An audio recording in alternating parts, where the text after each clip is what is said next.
መዝሙረ ዳዊት በቅንፍ 127 ቁጥር 1 እና 2 ፋሩ ዳዊት በቅንፍ 127 ኢባፊ ድዳም ፍቶርባ ፋቴ ሳቴ ላንቆስ ተቆፌ ላማ እግዚአብሔር ቤትን ካልሰራ ሰራተኞች በከንቱ ይደክማሉ። ዋቀዮኒ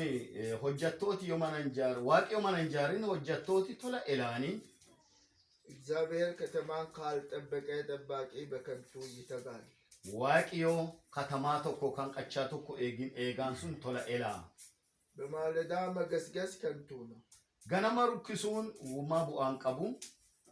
ለወዳጆቹ እንቅልፍን በሰጠ ጊዜ ሃሪኦታ ፊላንሶታ ፊቲ ፊሮ ህሪባ ከነሰኒ እናንተ የመከራ እንጀራ የምትበሉ ከተቀመጣችሁበት ተነሱ። እስን ወሪ ቡዴና ራቆኛ ተኑ አዴተ ተነካ እሺ ዋቀዮና ገለቶም ዋቀ ቀደና ዱዶሲ ገለቴፈና መሮከና ከናማ ቃንከታ ካባጃ amma yeroo kana waaqayyo kuno ilmaantun waa walii galtee walii kennuu jiran maatiile walii galane ilmaantulle walii galane walii galtee tanarraa ati ulfaad amma kuno waaqayyo sirna qubee jijjiirratan kana gubbaatti maqaa Kiristoos Yesuusiin amma qubee walta jijjiiratuun kakuu jalqabaati abbaan kakuu jalqabaa walakkaa tana ati dhaggan ulfinni keeti walakkaa tana akka dhaggame haa ta'u akkuma amma kakuu jalqabaa walii galane kakuu dhumaalleen gaafa wal fuudhaalleen kakuu tanarra dhaggamuu akka danda'anuuf maatii fi beetee kiristaaniin jidduu tana jirtuun isa kanarratti waaqayyo si dhagganii ulfinnaan fuulka dur dhufuu akka dandeenyu Kiristoos Yesuusiin isaaf nii fi nullee maatiilee gargaara nageenyi keeti nu haa bacatu waaqa qubee amma jijjiiratan tanarratti ati ulfaadha eebbi keeti maqaa Kiristoos Yesuusiin karaa qubee tanaatiin gara isaanii haa daba kenni keeti karaa fuura qulqulluutiin maqaa Kiristoos Yesuusiin qaalii isaa amma takkaa dubbatan ta hin jijjiiramne dhugaata irra dhaabbatte haa ta'e nagiyaaf eebbi keeti walakkaa tana haa dhufu wanni isaan diigu ulfinni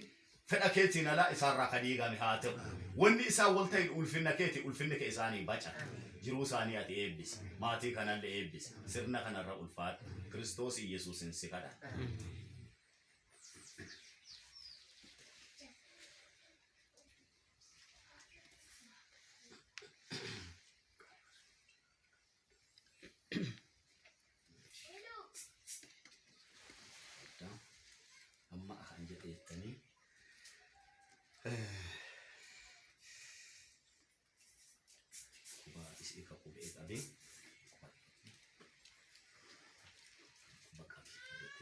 akkana jettam anfaana jettan abdeesitaa angalataan haa guyyaan fuudha kennaa ga'utti katokkummaa onnee teennaa ka wal dhaqa kaayoo teennaa ka mirkansitu anaaf si jidduutti namoota jidduutti ragaa akka ta'etuufi kunoo qubee tana siif kenneera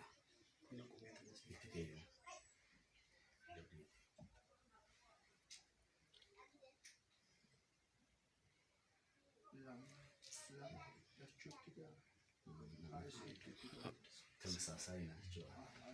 አዎ እሺ እሺ ወሰዱ ይቀጣ አን ሐለቃን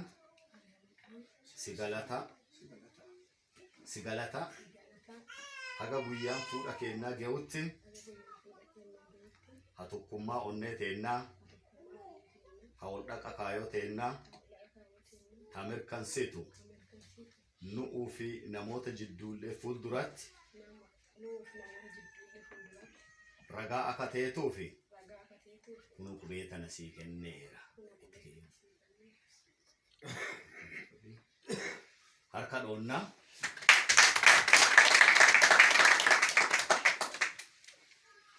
waaqayyoon hojii dansaa isiniin jalqabe kana hagaa guyyaa dhufa gooftaa Yesuus Kiristoosiif kaayoon teessan haga guyyaa dhufa gooftaa Yesuus Kiristoositti waaqaan isiniif kamuumotti haa ta'etu. Mataa keenya gadi qabannee kadhaa gooftaan keenya nu barsiise kadhanne. Abboo keenya barbaachuu maqaan kee qulqullaa'u guddinni fedhiin lafa haa guutamtu akka kana gubbaa sagalee keenya nu kennu nu araarsi akka nu geessu daandachaa keessa ameen keessa maroo guddinaa humnaa gara dinee keetuma gara Kenni gooftaa Yesuus Kiristoosii jaalalti Waaqa Abboo tokkummaan hafuura qulqulluu hadhaa faga bara baraatti cufa keenya waliin haa jiraatu. Inni Waaqaa isinii barkatu. Irra deddeebii galataa seenaa. Mee ilaalcha keessan hin baarsinu.